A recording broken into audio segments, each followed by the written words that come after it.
Already আমরা যে আশঙ্কা করেছি যে বাংলাদেশ রাষ্ট্রের জন্য এই রাষ্ট্রপতি নিরাপদ নয়, রাষ্ট্র ইনসিকিউর, আমাদের এই কথাটাকে সরকার বিএনপি আমলে নেয় নাই। ইন্টারিমের সময়ে সব দল আমরা একমত হয়েছে রাষ্ট্রপতি থাকা যাবে না, শুধুমাত্র বিএনপি তখন বলছে না আমরা রাষ্ট্রপতিকে চাই, অপসারণ হয় নাই। এবং আমরা দেখলাম এই 5 মাস পর্যন্ত একটা টু শব্দ করে নাই রাষ্ট্রপতি। এখন কি সেটা প্রমাণ হয়েছে যে রাষ্ট্রপতি প্রমাণ হয়েছে না? এখন যখন দেখুন কি ব্যাপার, লন্ডনে গেলেন, শপিং করলেন, আর সেখানে গিয়ে তিনি গোপনে লম্বা সময় আলাপ করেছেন রাষ্ট্রে কি হচ্ছে, রাষ্ট্রের যে নিরাপত্তা, উনি রাষ্ট্রপতি জানেন কি হচ্ছে। উনি যখন এগুলো তার লঙ্ঘন করেছেন, শপথ গোপনীয়তা লঙ্ঘন করে তিনি ওই সব জানিয়েছেন ফ্যাসিবাদের নেত্রীকে, এখন মনে হচ্ছে না উনি তো ক্ষতি হয়ে গেল। তার মানে কি, দেশের স্বার্থ যখন ক্ষতি হচ্ছে তখন বিএনপি আমলে নেয় নাই। এখন যখন দেখছে আমার তো দল সমস্যা হয়ে যাচ্ছে, এখন ওনারা বলছে এবার তো তাকে সরে যেতে হবে। এই যে আমাদের রাজনীতিতে নৈতিক দিকটাকে আপনি দলীয় কারণে হলো কনসিডার করেন, এটা কিন্তু আমাদের আলোচনা আসা প্রয়োজন। জনাব শামীম কি বলবেন যে রাষ্ট্রপতিকে এখন কি সরকার নিজের স্বার্থে কি সরিয়ে যাওয়ার উদ্যোগ নিচ্ছে? দেখুন আপনি সাজ্জাদ ভাই, যদিও আজকে স্বরাষ্ট্রমন্ত্রী বলেছেন তার বক্তব্য যে এখানে সরকার কিছু করছে না, যদি তিনি স্বাস্থ্যগত কারণ দেখে বিদায় নিতে চান তিনি বিদায় নিতে পারেন। না, মাননীয় স্বরাষ্ট্র মহোদয় যথার্থই বলেছেন। আজকে আতিক ভাই যেটা দীর্ঘ সময় বলেছেন, দেখুন একটি গণঅভ্যুত্থান বিপ্লবের মধ্য দিয়ে একটি সরকারের সবাই পালিয়ে গেছে, পার্লামেন্টারি স্পিকারও নেই, সাংবিধানিক তো একটা সংকট তৈরি হচ্ছে। আপনি যদি রাষ্ট্রপতিকে দেন অ্যান্ড দেয়ার সেই সময় যদি আপনি সরিয়ে দিতেন, একটা ভ্যাকুয়াম, সাংবিধানিক শূন্যতার সৃষ্টি হতো। রাষ্ট্রের কথা চিন্তা করে, সার্বভৌমত্ব অখণ্ডতার কথা চিন্তা করে বিএনপি কিন্তু তখন রাজি হয়নি যে রাষ্ট্রপতিকে সরানো হুট করে। তাহলে একটা বড় ধরনের সাংবিধানিক সংকটের জন্ম হতো বাংলাদেশ, সেটা ট্যাকেল করা অনেক কঠিন হয়ে যেত। রাষ্ট্রপতি তো একটা সাংবিধানিকভাবে রয়েছে, সেই জন্য বিএনপি সেটা কিন্তু জোরালোভাবে তাকে সরায়নি। ওই সময় বিএনপি ক্লিয়ার করে বলেছে, তৎকালীন প্রেক্ষাপটটা বর্ণনা করে সালাউদ্দিন সাহেব বলেছেন, আমাদের মহাসচিব সাহেব বলেছেন। এখন কেন সরানো হচ্ছে এই প্রশ্ন ঘুরে ফিরে? অবশ্যই উনি তো সরবেই, উনি তো থাকতে পারবে না, ওনাকে সরাই দেওয়া হবে, অবশ্যই সরবে। 2 বছর দীর্ঘ সময় তিনি রয়েছেন, উনি থাকবে না।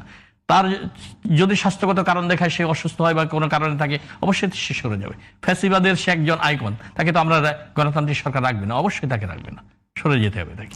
আসলে সরে যাওয়ার সংস্কৃতি আমাদের দেশে খুব একটা মানে বলবো যে এখানে আপনাকে বলি, যেহেতু ওনার সময় এখনো 1 বছর 9 মাস বাকি আছে, যেহেতু ওনার বিদায় স্বাভাবিক হওয়াটা ঠিক হবে না।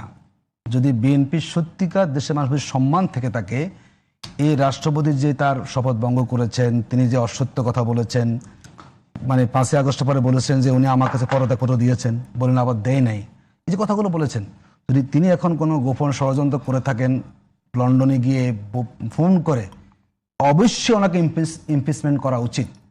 যদি করে তাহলে বুঝবো যে আসলে বিএনপি সত্যিকার রাষ্ট্রের কল্যাণটা চাচ্ছে, স্বাভাবিক চলে যাবে। উনি যদি কোনো অপরাধ করে থাকেন তিনি রাখেন, আর 1 বছর 9 মাস রাখেন।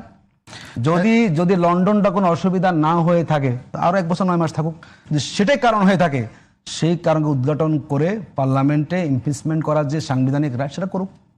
আমরা দেখতে চাই যে রাষ্ট্রপতির ব্যাপারে বিএনপি এদেশের জনগণের যে চিন্তাকে ধারণ করে, ফ্যাসিবাদের আইকন যে 2 বছর ছিল লম্বা সময় বিএনপির শেল্টারে ছিল, বিএনপি শেষ দিকে এসেও আমাদের কথাগুলোকে বুঝে রাষ্ট্রপতিকে ইমপিচমেন্টের জন্য আবেদন করবেন, তাহলে বোঝা যাবে কিছুটাও তারা জনগণকে ধারণ করে কিন্তু রাজনীতিটা করছেন। আমরা জনাব শামীম আপনার কাছে, আমাদের দেশে সরে যাওয়ার সংস্কৃতি নাই, মানে খুব একটা গড়ে ওঠে নাই। এই যে এখন কথা হচ্ছে যে জামাতের যে এমপি, তিনি আসলে পদত্যাগ না করা পর্যন্ত বহিষ্কারে আসলে তার কি বলবো যে তার সংসদ সদস্যপদ শূন্য হবে না। আজকে নির্বাচন কমিশনার বলেছেন যে আসলে একটি দলের কাছ থেকে চিঠি পেলে আসলে তার সংসদ সদস্যপদ শূন্য হবে না। একইভাবে রাষ্ট্রপতিরও মানে এত কিছু হয়ে যাওয়ার পর তিনি আসলে কখনো পদত্যাগ করার কথা ভাবেননি, যতক্ষণ না পর্যন্ত সরকারের তরফ থেকে তাকে পদত্যাগ করতে বলা হয়। মানে এই যে সংস্কৃতি গড়ে ওঠে নাই যে আমাকে সরে যেতে হবে, অন্যান্য উন্নত দেশে যেটা হয় আপনি যেটি বললেন, এর কারণ কি বলে আপনি মনে করেন? এর কারণ দীর্ঘ রাজনৈতিক প্রক্রিয়ার একটি ব্যবস্থাপনার উপর নির্ভর করছে। এটা আমাদের দেশে গণতন্ত্র এইভাবে প্রাতিষ্ঠানিক রূপ নিয়ে বিকশিত হয়নি। গণতান্ত্রিক শাসন ব্যবস্থায় জবাবদিহিতার স্বচ্ছতা নিশ্চিত হতে পারেনি।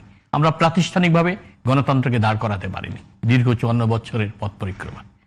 আপনি যদি গণতন্ত্রের সংসদীয় গণতন্ত্র, যেটা দেশনেত্রী বেগম খালেদা জিয়ার হাত দিয়েই বাংলাদেশে প্রতিষ্ঠিত হয়েছে, অন্তর্বর্তীকালীন সরকার বলেন, তত্ত্বাবধায়ক সরকার বলেন, দেশনেত্রী বেগম খালেদা জিয়াই এই সংবিধানের সন্নিবেশিত করেছেন, পার্লামেন্টে পাশ করে। এই ঐতিহাসিক কাজগুলো দেশনেত্রী বেগম খালেদা জিয়ার হাত দিয়েই হয়েছে, শহীদ রাষ্ট্রপতি জিয়াউর রহমানের পথ চলার পথ, আদর্শের পথ ধরে।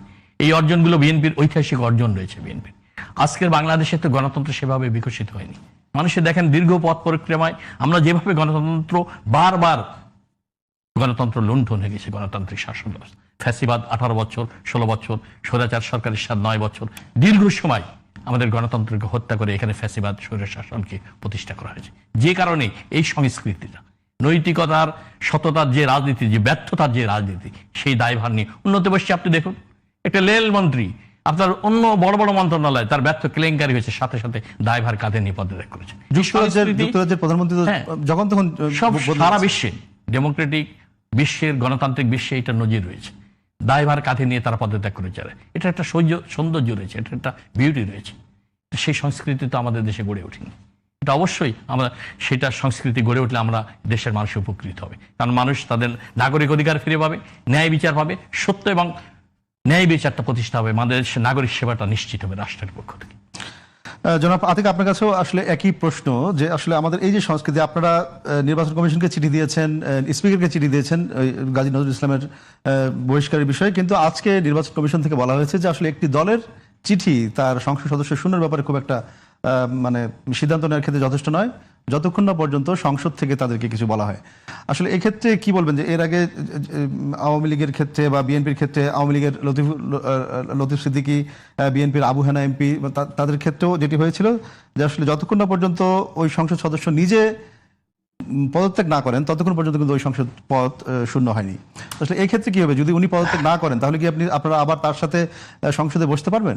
দেখুন, উনি কিন্তু জামাতের সমর্থনে, জামাতের থেকে নমিনেটেড হয়ে কিন্তু ইলেকশন করেছেন। এখন যখন তিনি দল থেকে বহিষ্কার হন তখন তিনি কিন্তু আর জামাতের কোনো লোক সেখানে থাকেন না। স্বাভাবিকভাবে একজন ব্যক্তি যখন দল থেকে বহিষ্কার করে তার উচিত যে তিনি নিজেই পদত্যাগ করবেন। এটা খুবই স্বাভাবিক প্রত্যাশা, কারণ একই হাউসে আপনি বসবেন, এটা যদি আপনি এক গ্যালারিতে আপনি ছিলেন, যদি সেই গ্যালারি আপনাকে এখন ওন না করে আপনি বিচ্ছিন্ন এক কর্নারে গিয়ে বসবেন, এটি আসলে কখনো এই মানের যারা ব্যক্তি তারা এটি চিন্তা করবেন, আমরা এটা ধারণা করতে পারি না। হয়তো তিনি খুব ডিসিশন নিয়ে ফেলবেন, মাত্র তো একদিন সময় গেল, হঠাৎ করে একটা ইনসিডেন্ট ঘটলো এবং বলার সবই তো তিনি এখন মানে কি হয়ে গেছেন, তিনি এখন জিরো হয়ে গেছেন। এটা একটি মামলা হয়েছে,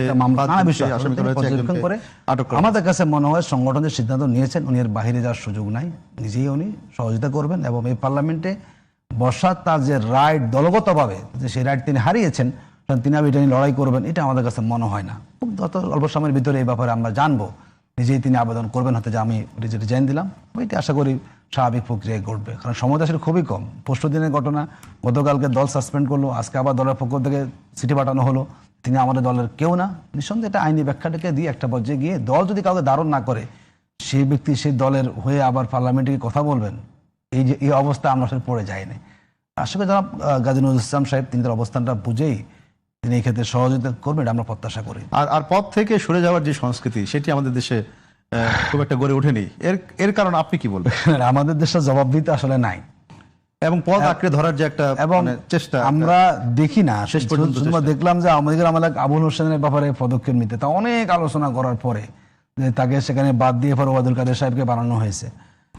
মানে আমরা যেটা উন্নত রাষ্ট্রে দেখি, আমরা যেটা অপরাধ আর অভিযোগ রাষ্ট্র নিজেই তিনি সরে যান, আমাদের দেশে দেখে যে দলের প্রধান কি বলছেন, প্রাইম মিনিস্টার কি বলছেন, এবং অনেকে চেষ্টা করেন যাতে সবসময় প্রাইম মিনিস্টারকে একটু মানে খুশি রাখার জন্য, যাতে কখনো ডিসিশন আসলে তারপরে নাখোশ না হয়ে যান। আসলে আমাদের এই জায়গায় যে রাজনীতি আমরা করি, এখানে এত উচ্চ মানের মেন্টালিটির লোকের অভাব আমাদের আছে, যে আমি একটা দায়িত্বে আছি, হ্যাঁ ট্রেন দুর্ঘটনা হলো, দায়বার আমার, দায়টা কার উপরে, সচিব দায়টা কার উপরে, ওই রেল লাইনের যিনি কি করেন গেট, তাকে দায়িত্ব দেন।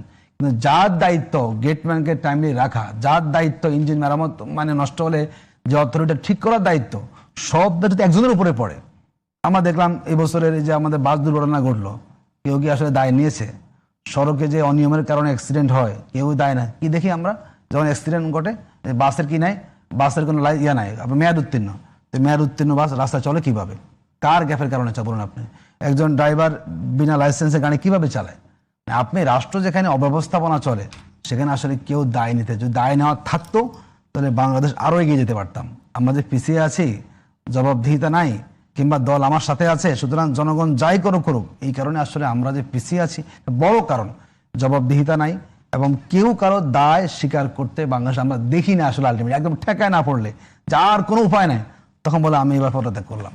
কিন্তু উপায় 1% থাকতো, বাংলাদেশের কোনো এমপি বলেন, কোনো মন্ত্রী বলেন, কেউ আসলে তার পদটা ছাড়তে চায় না। তা আমরা মনে করি নতুন বাংলাদেশ এখন এই দায় সবাইকে নেওয়া উচিত। যার মন্ত্রণালয়ে গ্যাপ হবে তিনি বলবেন হ্যাঁ আমি এটা আমার ব্যর্থতা, সচিব নয় কেউ নয়, আমি রিজাইন দিলাম।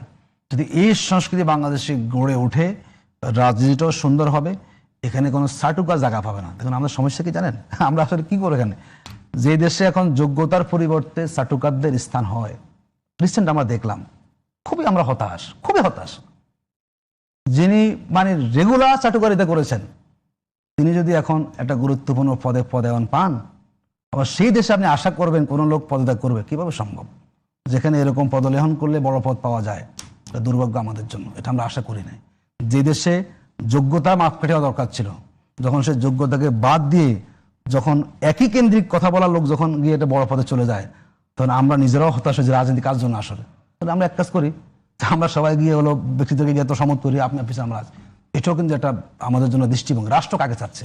যদি রাষ্ট্র যোগ্য লোকগুলোকে, সৎ লোকগুলোকে পদায়ন না করে, রাষ্ট্র তার বিপরীতে অন্য চরিত্রের লোকদেরকে কিনে নেয়, তার কাছে নিয়ে যায়, সেই দেশে আসলে আপনি এগুলো বলে আলোচনা আমরা হয়তো করতে পারবো, কিন্তু এগুলোর সমাধান খুব বেশি সেখানে পাওয়া যাবে। জনাব শামীম, আপনি কি বলবেন? জনাব আতিকের যে অভিযোগ তিনি করলেন যে আসলে পদলেহন করলে, চাটুকারিতা করলে পদ পাওয়া যাচ্ছে নতুন বাংলাদেশ, যদিও তবুও এই সব ঘটনা ঘটে যাচ্ছে। না দেখুন, এটা তো আমরা সবাই তো দেশবাসী প্রত্যাশা করে আমরা যে যারা রাষ্ট্র পরিচালনায় অবশ্যই আলাপ আলোচনার মাধ্যমে ক্ষমতাসীন দল রয়েছেন, অন্যান্য পলিটিক্যাল পার্টি, এবং তিনি ক্ষমতাসীন দলকেই কিন্তু ইঙ্গিত করে বলেছেন যে ক্ষমতাসীন দল চাটুকারদের বিভিন্ন পদে বসাচ্ছে। এই অভিযোগটা তো একেবারে পুরোপুরি ওনার সত্য না। যেটা ওনাদের দৃষ্টিকোণ থেকে, রাজনৈতিক দল থেকে ওনারা বলছেন, রাষ্ট্র পরিচালনায় আমাদের বিএনপিতে গণতান্ত্রিক চর্চা রয়েছে অনেক বেশি, দলের মধ্যে গণতন্ত্র চর্চা রয়েছে, মতামত দিচ্ছে, পক্ষে বিপক্ষে দিচ্ছে, তারপর আলোচনা করে সিদ্ধান্ত নিচ্ছে না। স্ট্যান্ডিং কমিটির মিটিং রয়েছে, নির্বাহী কমিটি রয়েছে, আলোচনা রয়েছে, মতামত নিয়েই তো আমাদের দলীয় চেয়ারম্যান জনাব তারেক রহমান একদিকে আমাদের চেয়ারম্যান এবং আমাদের সংসদ নেতা প্রধানমন্ত্রী, তিনি তো সবার নেতা, সব পার্টিরই নেতা, জাতীয় সংসদের তিনি প্রধানমন্ত্রী, সংসদ নেতা, তিনি তো আলোচনা করে দেশের সাথে সিদ্ধান্ত নিচ্ছেন। দেশের স্বার্থকে প্রাধান্য দিয়ে মানুষের কল্যাণে রাত দিন তিনি পরিশ্রম করছেন, কাজ করছেন দেশের জন্য, এই নতুন বাংলাদেশকে গড়ে তোলার জন্য। তরুণদের যে স্বপ্ন, তাদের কর্মসংস্থান, বাংলাদেশকে প্রত্যেকটি সেক্টর যে ধ্বংস হয়ে গেছে গত 17-18 বছর, এই বাংলাদেশটাকে বিনির্মাণ করা তো অত সহজ ব্যাপার নয়, অনেক কঠিন ব্যাপার। মাত্র 5 মাস সরকার অতিক্রান্ত হয়েছে, এমন কোন সেক্টর নয় যেখানে এই 18 বছর দুর্নীতি দলীয়করণ করে ধ্বংস করা হয়নি। সমস্ত সেক্টরই দুর্নীতি প্রাতিষ্ঠানিক রূপ নিয়েছে। এই বিধ্বস্ত বাংলাদেশকে বিনির্মাণ করতে আপনাকে তো সময় প্রয়োজন, এবং যেটা উনি বলেছেন রাষ্ট্র পরিচালনা অবশ্যই প্রত্যেকটি জায়গায়, সেক্টরে, দপ্তরে, অধিদপ্তরে, মন্ত্রণালয়, জুডিশিয়ারি বলেন, আপনি বিচার বিভাগ, এই জনপ্রশাসনে বলেন, আমাদের পুলিশ বিভাগে বলেন, অন্যান্য কৃষি, খাদ্য সেক্টর, স্থানীয় সরকার, গুরুত্বপূর্ণ সেক্টর, মন্ত্রণালয়, অবশ্যই সৎ, দেশপ্রেমিক এবং চরিত্রবান মানুষের প্রয়োজন, যোগ্য লোকের প্রয়োজন, মেধাবী লোকের। রাষ্ট্র পরিচালনা করা আর রাজনৈতিক দল পরিচালনা করা এক জিনিস নয়, যেটা শহীদ রাষ্ট্রপতি জিয়া রহমান, দেশনেত্রী বেগম খালেদা জিয়া দেখিয়েছেন। তার ক্যাবিনেট দেখেন, শহীদ রাষ্ট্রপতি জিয়া রহমান শ্রেষ্ঠ ক্যাবিনেট ছিল। 79-এর পার্লামেন্টকে বলা হয় শ্রেষ্ঠ পার্লামেন্ট। শহীদ রাষ্ট্রপতি জিয়া রহমানের পরেই দেশনেত্রী বেগম খালেদা জিয়া 91-এর সরকার দেখেন আপনি, কত প্রতিভাবান মেধাবী লোকরা পার্লামেন্ট, এই সংসদে তার মন্ত্রী পরিষদে ছিল। শহীদ রাষ্ট্রপতি জিয়া রহমান সাথে যারা রাজনীতি করেছেন, 91-এ সরকার গঠন করেছেন দেশনেত্রী বেগম খালেদা। বিজ্ঞ, প্রথিত যশা, বিদগ্ধ রাজনীতিবিদরা, মেধাবী, যোগ্য, দেশপ্রেমী সব নেতাদেরকে সমন্বয় করে তিনি 91-এ তিনি সরকার পরিচালনা করেছেন অত্যন্ত সফলতা। 2003-এও 2001 থেকে 2006 পর্যন্ত অনেক শহীদ রাষ্ট্রপতি জিয়া রহমানের সহকর্মীদেরকে সাথে নিয়ে তিনি মন্ত্রী পরিষদ গঠন করেন। যোগ্য, মেধাবী, সৎ এবং দেশপ্রেমী, যারা দেশের মানুষের কল্যাণে নিজেদের জীবনকে বিলিয়ে দিয়েছেন, তারা রাজনীতির ইতিহাসে এক একজন স্টার ছিল বাংলাদেশে। তারা রাষ্ট্র পরিচালনা করে সফলতার দিকে নিয়ে গিয়েছেন দেশনেত্রী বেগম খালেদা জিয়া। তো এটা তো রয়েছে, রাষ্ট্র পরিচালনায় অবশ্যই সৎ, দেশপ্রেমিক, যোগ্য, ত্যাগী মানুষের প্রয়োজন, তা নাহলে আপনি এই রাষ্ট্রকে বিনির্মাণ করতে পারবেন।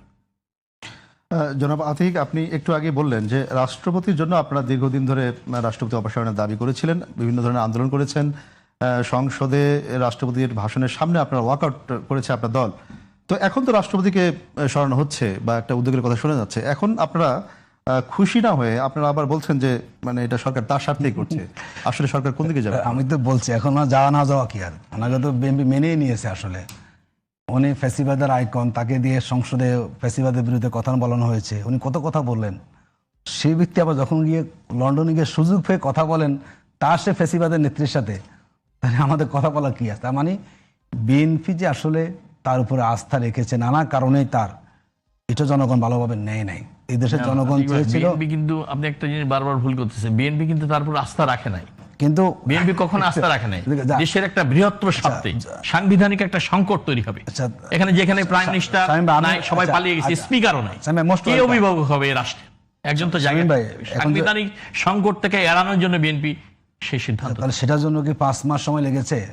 বিএনপি ক্ষমতা আসার পরে তো তখন পরিবেশ তৈরি হয়ে গেছে। এখন যখন হলো, এখন যখন ওনার আলাপ তখনই আসছে, কেন আগে করতেন? ঠিক আছে, আপনি ক্ষমতা আসছেন, সবাই গঠন হয়ে গেল, প্রায় 4-5 মাস যাচ্ছে, আপনি ডিসিশন নিয়েছেন। এখন কখন ডিসিশন নিচ্ছেন? যখন তিনি লন্ডনে গিয়ে আলাপ করেছেন। তার যদি আলাপ না করতে হতো এখন তাকে বিএনপি রেখে দিত, তাই তো বোঝা যাচ্ছে সেখানে। আচ্ছা, এখন কি আপনারা কি প্রত্যাশা করেন? নতুন রাষ্ট্রপতি আসলে কি রাজনীতিবিদ হওয়া উচিত, নাকি শোনা যাচ্ছে আবার আমলাদের থেকেও নতুন রাষ্ট্রপতি হতে পারে? তো আপনাদের আসলে মানে কি প্রত্যাশা? এখানে তো আমাদের কিছু করার নেই, এখানে তো পার্লামেন্টের মেজরিটি বিএনপি, তারা যাকে হিসাবে মানে তারাই হবে। তবে আমরা মনে করি বাংলাদেশে, কিন্তু আপনি একটু আগে তো বললেন যে আসলে পদলেহনকারী বা চাটুকারীদের বাংলাদেশে যেন দেওয়া না হয়, এই জায়গাগুলো রাজনীতিবিদ হওয়াটাই ভালো। এটা আমি আমার পার্সোনাল ফিলিংস বলি যে হওয়া ভালো, তাহলে এটা ঠিক থাকে। যদি আপনি কাউকে নিচ থেকে তুলে নিয়ে আসেন নানাভাবে, তখন আবার কাজ শুরু যাবে সেখানে, তো অমুক সচিব হইলো, অমুক সচিব হইলো, তখন সবাই দেখবে আমি দিক। আমি মনে করি এই জায়গাগুলো রাষ্ট্রের রাজনীতিবিদদের হলে এই জায়গাগুলো সেটটা আসলে ঠিক থাকে। কারণ যিনি দীর্ঘ সময় ময়দান জনগণকে বাইরে পরিচালনা করে আসেন, তিনি তখন বুঝবেন রাষ্ট্রের ক্রাইসিস মুহূর্তে জনগণ কি চাচ্ছে।